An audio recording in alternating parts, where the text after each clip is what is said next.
Alors, ce soir, je veux parler d'une chose un peu précise qui me travaille depuis, quelque temps. Donc toujours en pleine lecture, du CEC, pour l'appeler par ses initiales. Et un passage, m'a interpellé. Et en fait, il m'interpelle parce qu'il rejoint, d'autres réflexions, des réflexions qui précédaient cette lecture. C'est un passage sur, qui se c'est un passage sur l'épreuve ultime de l'Église. Et au sein de ce passage, il y a un extrait qui m'a interpellé. C'est le suivant.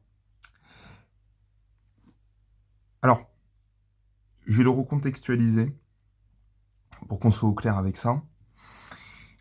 Donc, un peu avant cet extrait, on a ce petit paragraphe-là. Avant l'avènement du Christ, l'Église doit passer par une épreuve finale qui ébranlera la foi de nombreux croyants. La persécution qui accompagne son pèlerinage sur la terre dévoilera le mystère d'iniquité sous la forme d'une imposture religieuse apportant aux hommes une solution apparente à leurs problèmes au prix de l'apostasie de la vérité. Je passe un peu et je viens à l'extrait qui m'interpellait le plus. Cette imposture se dessine déjà dans le monde chaque fois que l'on prétend accomplir dans l'histoire l'espérance messianique qui ne peut s'achever qu'au-delà d'elle, à travers le jugement eschatologique. Même sous sa forme mitigée, l'Église a rejeté cette falsification du royaume à venir sous le nom de millénarisme, surtout sur la forme politique d'un messianisme sécularisé, intrinsèquement perverse. Alors, après avoir dit ceci, après avoir lu ça, le mot qui m'a frappé, qui m'a interpellé, c'est celui-ci, le millénarisme.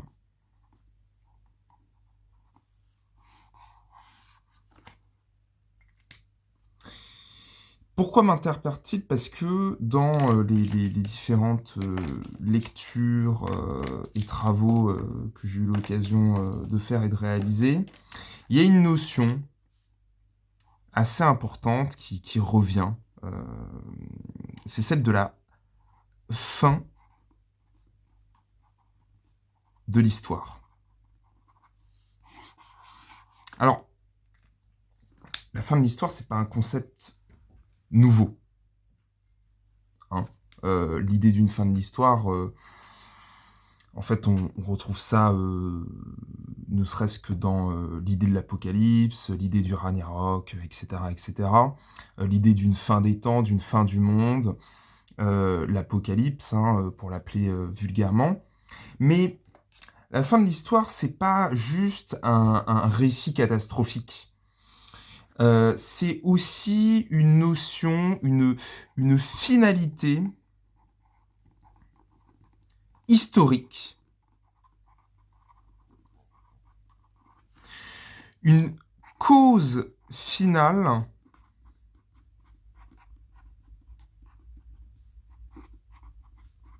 de l'histoire, voire même, en fait, pour le dire tout simplement, tout bêtement, un but, euh, un but du mouvement humain.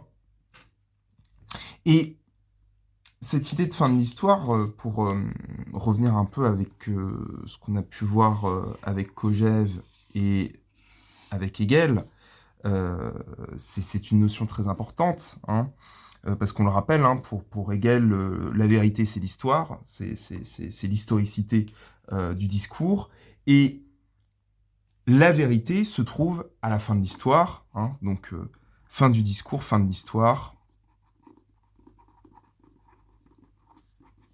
c'est la vérité. Hein, parce qu'à la fin de l'histoire, on achève le discours, donc le discours est devenu total, et donc on retrouve la vérité. Et c'est même plus que ça, parce qu'en fait, cette liberté, c'est aussi la liberté, qui est en fait finalement la fin de la dialectique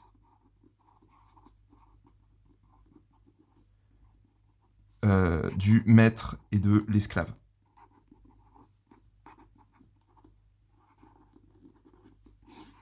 Bon, et cette idée-là, de fin de l'histoire, de liberté qui s'acquiert à la fin du processus historique, elle se traduit dans le marxisme, voilà, hein, je vous le donne en mille, par le biais de la société uniclasse, la fin de la lutte des classes, et donc la dictature du prolétariat, hein, pour aller très vite. Donc société uniclasse et fin de la lutte des classes. Et la lutte des classes, c'est évidemment l'histoire pour Marx. Bon. Et donc, dictature du prolétariat. Mais en fait, cette idée-là, du prolétariat, qu'on retrouve, cette fin de l'histoire qu'on retrouve dans le marxisme ou dans l'hégélianisme, on peut l'étendre en fait à n'importe quel discours idéologico-politique, hein. C'est-à-dire que pour le nazisme, voilà, l'avènement d'une race pure s'apparente aussi à une fin de l'histoire. On a littéralement parlé de fin de l'histoire dans les années 80, années 80-90, avec la chute de l'URSS, hein. Chute de l'URSS et victoire du modèle libéral, du modèle libéral américain, hein, pour aller très très vite. Là aussi, hein, pour Thatcher et Reagan, on était sur une fin de l'histoire. Et d'ailleurs, je crois que ça a même été théorisé par des gens peut-être plus sérieux. Bon. Donc, tout ça, eh ben, ça s'apparente, pour reprendre finalement notre extrait précédent, à un millénarisme. C'est-à-dire à une possibilité au sein du processus historique, donc au sein voilà, de l'histoire humaine, d'un achèvement comment dirais-je, d'un avènement en fait d'un paradis terrestre au sein du cours historique. Or, pour le catholique,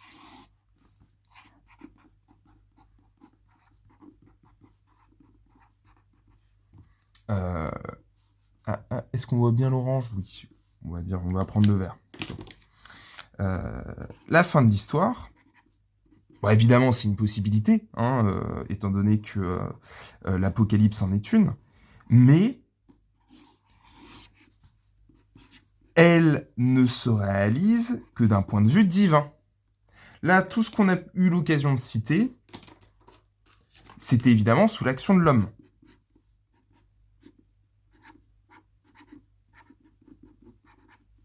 Bon, la fin de l'histoire, elle ne peut pas advenir sur l'action de l'homme. Donc que ce soit bon, l'exemple susnommé des années 90, ça ne fonctionne pas, et ça n'étonnera aucun individu des années 2020 de le savoir, hein, parce qu'on voit bien que l'histoire est plus que vivante à l'heure actuelle. Mais même ici, alors, l'hégélianisme qui me propose la fin de l'histoire en tant que vérité-liberté ne sous-entend finalement ni une réelle action humaine ou divine, c'est plus une sorte de redéfinition. Donc, quelque part, il n'est pas tant invalidé. Par contre, pour le coup, le marxisme, lui, clairement, est mis sur le pas de côté, étant donné que pour le marxisme, hein, l'action humaine est le moteur de la lutte des classes. Voilà, donc, là-dessus, on voit que on a un millénarisme qui prend différentes formes, ou plutôt différents millénarismes, Et l'extrait condamne spécifiquement celui sécularisé, hein, c'est-à-dire justement en dehors de tout principe religieux, tout simplement parce qu'il considère qu'il spolie l'action divine au sein de l'histoire. Bon, par le biais d'une action purement humaine. Cela étant dit, moi ça m'interroge sur... Alors, évidemment, il y a aussi, on va dire, les millénarismes qui mélangent action humaine et, on va dire, propositions religieuses. Voilà, hein, tous les discours qui consistent à dire qu'on peut amener à la fin des temps par le biais d'une action humaine qui permettrait au plan de Dieu de se réaliser. On retrouve l'exemple le plus évident, c'est celui d'Israël, le plus actuel, mais en fait on peut retrouver ça un peu partout au sein de l'histoire humaine. Hein. Il y a toujours eu des craintes millénaristes, hein, en particulier pendant la période médiévale. Mais ça, c'est un premier rapport à la fin de l'histoire. Parce que ce qui m'intéresse le plus, en fait, avec le millénarisme, c'est vraiment ce rapport à la fin de l'histoire. C'est-à-dire que, ici, ce qu'on peut voir, ce qu'on a eu l'occasion un peu de survoler, c'est une fin de l'histoire qui apparaît comme un objectif. C'est-à-dire quelque chose vers lequel on tend, que ce soit la vérité-liberté, la dictature du prolétariat, la victoire du modèle américain, ou voilà, permettre l'attente messianique, hein, voilà, hein, tout simplement, l'arrivée du Messie.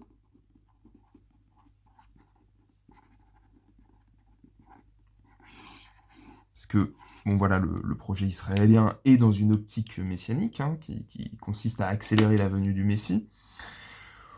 Ce qu'on peut voir ici, c'est que cette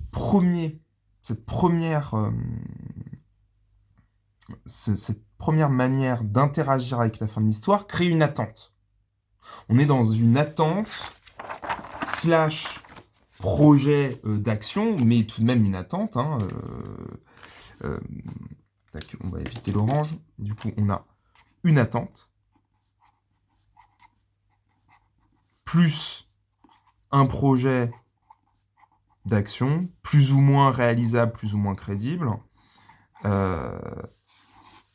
Et ça, c'est le premier rapport à la fin de l'histoire.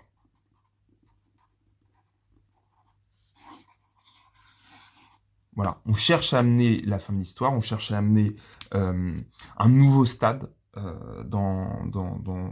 finalement dans le processus humain. Voilà, j'en ai cité, je pourrais en citer d'autres. Je pourrais citer la fin de l'État, par exemple, et l'avènement d'une société anarchiste. Hein. On retrouve aussi ce millénarisme-là. Mais moi, ce que je trouve intéressant, c'est qu'en fait, pour le premier rapport que moi j'ai eu avec la fin de l'histoire, c'est pas du tout quelque chose qui est de l'ordre de l'objectif. Parce que la fin de l'histoire, pour beaucoup de gens, tel que je pense on le vit aujourd'hui, c'est plutôt une fin de l'histoire comme anéantissement. Et pas du tout comme accomplissement.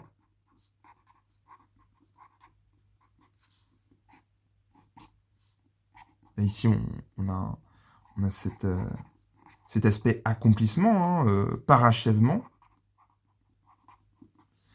Mais la réalité, c'est qu'en fait, la fin de l'histoire, telle qu'elle est perçue, en particulier pour le 21e siècle, mais même, c'est pas quelque chose qui est propre au 21e siècle, hein, l'aspect fin de l'histoire comme anéantissement.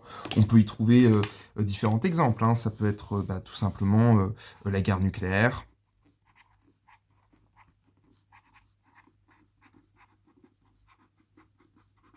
Hein, voilà. Bon, l'évident réchauffement climatique.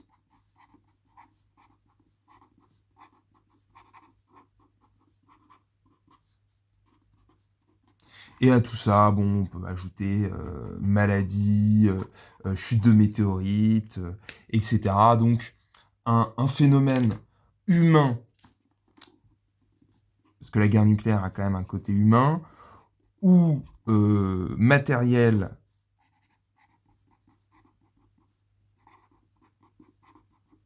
/ naturel, qui amène à un anéantissement. Et ça crée, ces deux rapports, en fait, à la fin de l'histoire, créent une certaine forme de...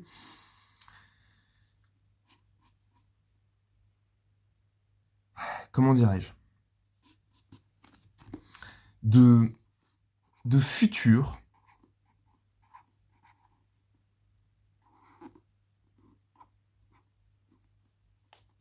qui agit sur le présent.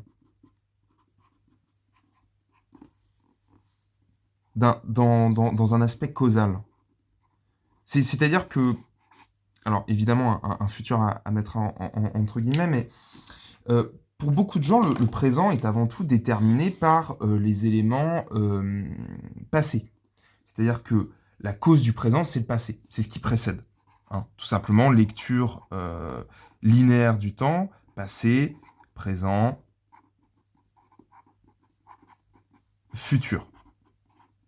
Mais en fait, tout ce que je viens de présenter là auparavant induit un rapport et une relation entre présent et futur qui, en fait, possède au lieu d'une simple implication qui va dans un seul sens, une forme d'équivalence, où le futur influe sur le présent par un processus de projection. Alors, c'est déjà des choses qu'on a eu l'occasion de voir avec Kojève et Hegel, ou tout du moins que j'ai eu l'occasion de voir avec Kojève et Hegel. Et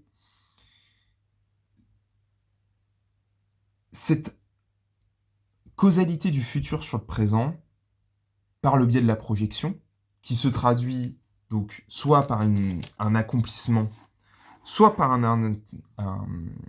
anéantissement, ça crée une certaine forme de fatalité, de fatalisme. Alors, bien évidemment, beaucoup plus prononcé, beaucoup plus évident quand on parle d'anéantissement. Mais même dans le caractère accomplissement, il y a quelque part une finalité possible. Et cette finalité possible, on se doit de la réaliser, on se doit d'y travailler, etc. Et donc, on se doit d'agir dans le grand projet, la grande œuvre, etc., etc., au détriment de tout le reste. Bon. Et ça, c'est déjà quelque chose que, pour reprendre Simone Weil critiquait dans l'enracinement, quand elle parlait, entre autres, de l'attente apocalyptique de la population ouvrière par rapport à la promesse du communisme, qui, dans un millénarisme, promettait l'avènement de la société uniclasse, la fin de la lutte de classe, de la dictature du prolétariat, etc., etc., et que ça créait un attentisme. Parce que c'est peut-être l'un des principaux problèmes du millénarisme, c'est que, au-delà d'un fatalisme, ça produit aussi un attentisme. Et en plus de ça, cette idée aussi du no alternative, c'est-à-dire qu'en fait, à partir du moment où on se joint à un millénarisme, il n'y a plus que l'attente ou mettre ses efforts dans le projet. Et le truc, c'est que finalement, cette fin de l'histoire qui prédomine, qui détermine le présent, est dans un balancement permanent. C'est-à-dire qu'en fait, soit on est dans un rapport d'accomplissement, où l'attente et la seule action possible se trouvent dans le projet, soit on est dans un rapport d'anéantissement, et alors dans ce cas-là, on n'a plus aucune espérance, et où finalement, l'idée, en fait, de participer au processus humain, d'être dans l'action collective, disparaît. Parce qu'en fait, il n'y a pas d'espérance. Et là-dessus, ce qui est intéressant, pour revenir à ce qui a pu du coup être donné dans le catholicisme, c'est le fait que la fin de l'histoire ne dépend pas de l'humain. Et qu'elle est en fait avant tout dans l'ordre de l'action de Dieu. Voilà. Fin de l'histoire, en fait, quelque part, elle nous concerne en fait presque pas, dans le sens où c'est dans le plan de Dieu, et l'humain y prend part, tout de même, mais n'y prend pas part de manière, comment dirais-je, en connaissant la direction, de manière volontaire, bien sûr, toujours, ou pas forcément d'ailleurs, mais tout de même qui peut y prendre part de manière volontaire, mais sans en connaître spécifiquement la direction. Et ça brise l'attentisme et le fatalisme. Dans les deux cas, en fait, il y a fracture. Il y a fracture, il y a fracture. On coupe presque, en fait, ce rapport à la fin de l'histoire qui ne dépendrait finalement que de l'action humaine. Car du coup, on remet à Dieu cet événement, ce processus, et alors, l'être humain, lui, certes, agit toujours dans cette direction-là, parce que de toute façon, il n'y a qu'une seule direction possible, mais plus de manière à se relationner avec cette projection. Bon, ça, ok, c'est en tout cas plus ou moins ce que je ressors de là. Alors, évidemment, on ne parlera pas forcément du millénarisme humain plus divin, parce que là, on est dans quelque chose qui est encore plus particulier, parce que du coup, ça sous-entendrait que l'humain aurait un agissement, une action, une influence sur le divin. Donc, on serait presque dans quelque chose où on force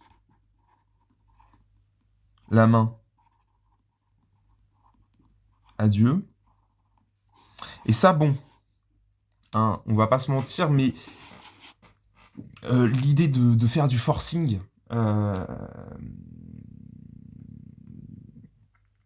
bon, déjà, avec les humains, c'est pas une très très bonne idée. Mais alors, avec Dieu, ça paraît l'être encore moins. Donc, voilà. Mais, il y a tout de même une interrogation. C'est que quand on parle quand même, tout de même, de l'anéantissement, c'est-à-dire de la fin de l'histoire en tant qu'anéantissement,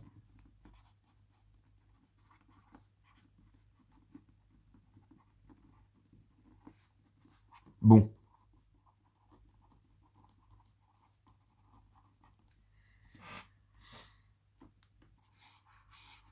voilà, anéantissement prévu, indiqué, et on va dire anéantissement, pour être très précis, hein, prenons l'exemple le plus parlant, hein, c'est global warming. Oula, warning. Qu'est-ce que je réponds réchauffement, c'est warming, oui.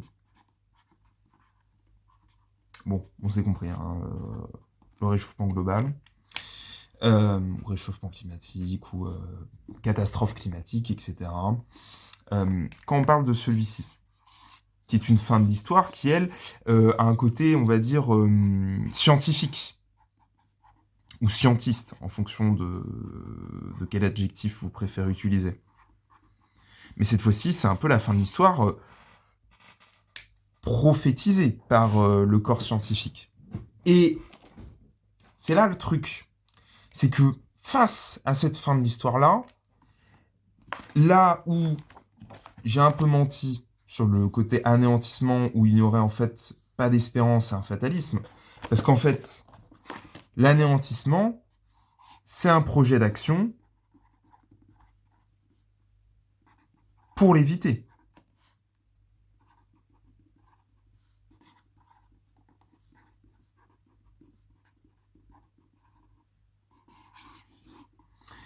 Hein. Ici, on agit dans l'optique d'éviter l'anéantissement, en sachant qu'on est prévenu. Et ça, comment est-ce que, en tant que catholiques, qui nous reposons sur une fin de l'histoire décidée et mue par le divin, faisons pour gérer ça.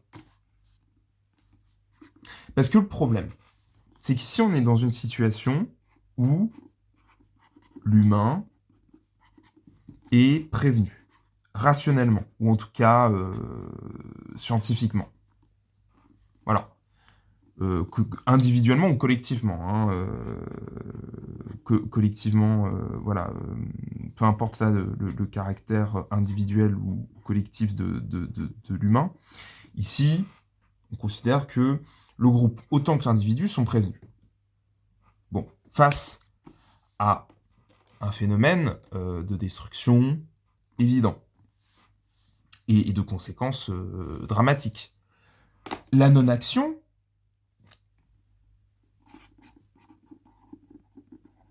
s'équivaut ici à une déresponsabilisation. Ce qui, comme a pu déjà être énoncé un peu auparavant, c'est plutôt une très très mauvaise chose ici. On ne peut pas se permettre de se déresponsabiliser en tant que catholique.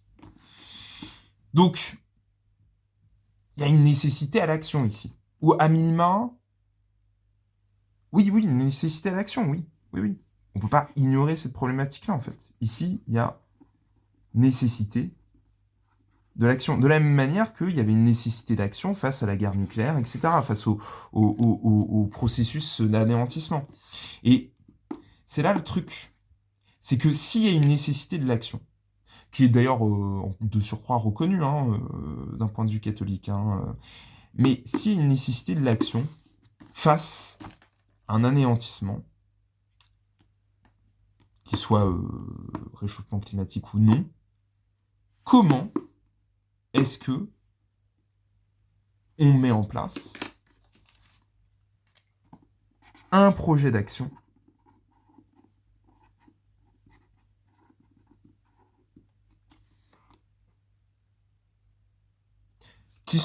qui répond à une problématique d'ordre collectif, donc c'est un projet d'action politique, que ce soit révolutionnaire ou réformiste. Okay, mais ça reste un projet d'action politique sur le collectif. Car le problème est d'ordre collectif, et pas seulement individuel.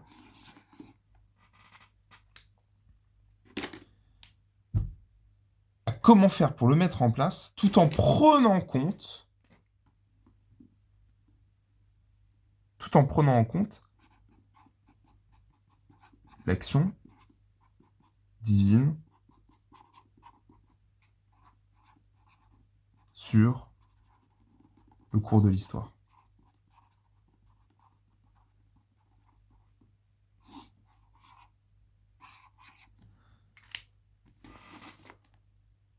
Voilà, ça c'est la question que j'ai dans la tête actuellement ce soir. J'y ai pas la réponse.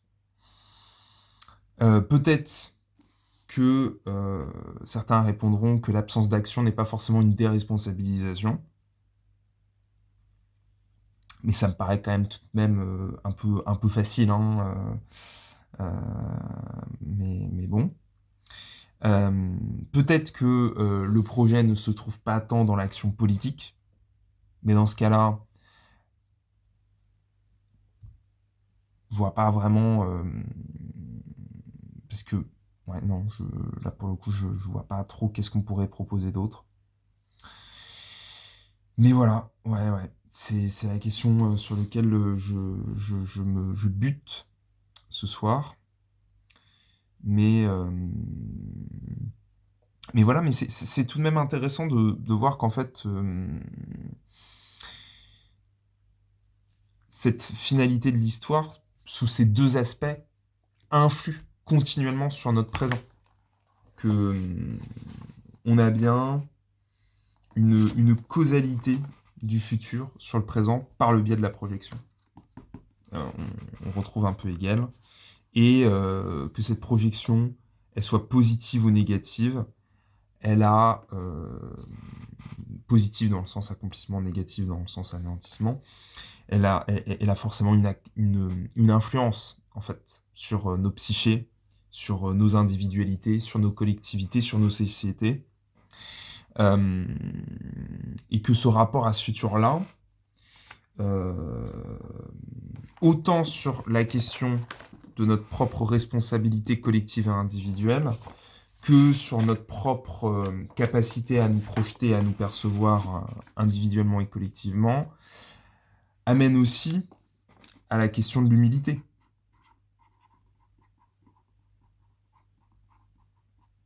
Car reconnaître l'impossibilité à l'humain d'être indépendant dans l'influence sur le rapport historique, en reconnaissant l'action de Dieu, c'est aussi un acte d'humilité. Donc c'est peut-être là aussi un premier point de départ, un premier point de réponse. Ce serait un projet d'action politique humble.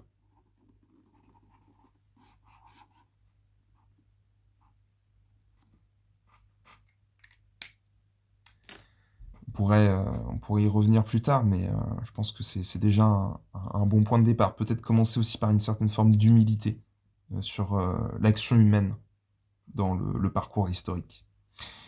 Parce que tout ce que j'ai eu l'occasion de nommer auparavant, tous voilà, que ce soit le communisme, la question israélienne ou le néolibéralisme, mais en fait toutes les propositions millénaristes ont eu un coût. Et leur réussite, pour la plupart, en fait, oui, non, pour la totalité, soit ne s'est pas concrétisée, ou ne s'est pas encore concrétisée. Mais tout du moins, aucune n'a gagné. Alors que le coût derrière est quand même encore et toujours très grand. Donc peut-être que c'est ça aussi. Ce serait peut-être ça, un premier point de départ, une certaine forme d'humilité. Bon voilà,